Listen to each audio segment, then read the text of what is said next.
make sure that we get all of the patients onto our websites. And as we said, we're aiming to get 300 adult and paediatric patients with MPGN. Sally talked a little bit about the information and about the initial 83 recruits from the participating centres that were initially involved, and she went through a little bit about the initial protocol. So I think that the future is bright. I think we need to maintain support. It's got to be something which is useful for clinicians but also patients and families, and it's got to be pretty straightforward, and I think that Radar 2 is going to be a lot easier to use. The issue is going to be regarding money, and it is difficult to secure charitable funding in 2015 for research into rare diseases, but it's now on the roadmap both in the UK but also in Europe and around the world.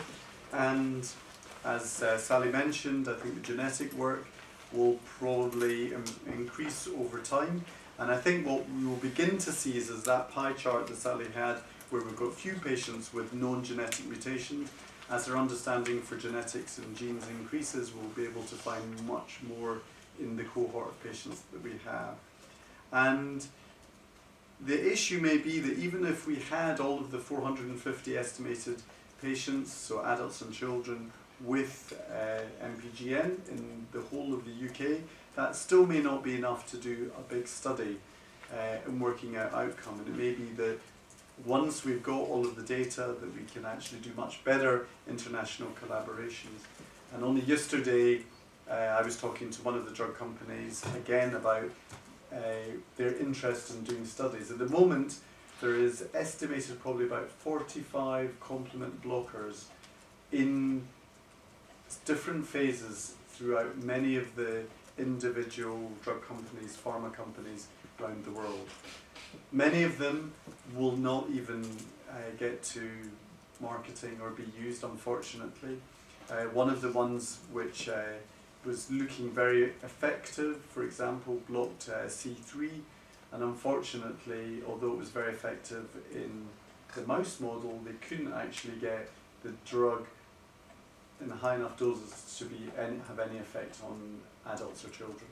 So there's a lot of work which needs to be done, and for each individual drug company, they have to study about between 10 and 20 drugs before they'll get one drug which is even marketable. And drug companies, as you know, is big money in the UK, and some people say it's actually the cost of drugs which is actually currently crippling the whole of the NHS, because the drugs are expensive, but they charge money for the research and development in getting drugs into fruition. So the take-home messages are that Radar brings interested patients, families and clinicians together.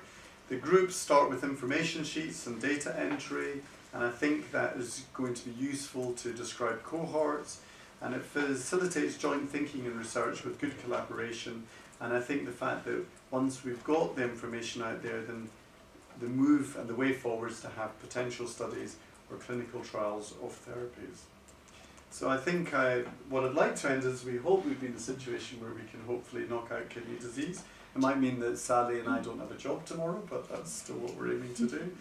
And this was one of my young adults who can't believe we're almost in 2016, so we'll soon be seeing that Olympic torch again. So he carried the torch, and he's a young lad who actually had a transplant in his second year of life and went on to adult care at the age of 18 with a good functioning kidney transplant. But I'd just like to thank you all for coming, but to say that we're here and it really is all about you, and that's why we really want to push forward with both the research and development for the future. Thank you very much.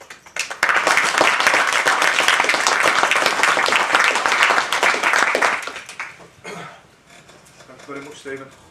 Again, any questions that you'd like to ask Stephen one-to-one, by all means, but again, with the radar side, it is crucial towards our group that we do get heavily involved for research and funding going forward. Without these guys, we ain't getting nowhere. What we're doing, we're running 15 minutes behind on the agenda, so what I'm suggesting that we do is we'll break for lunch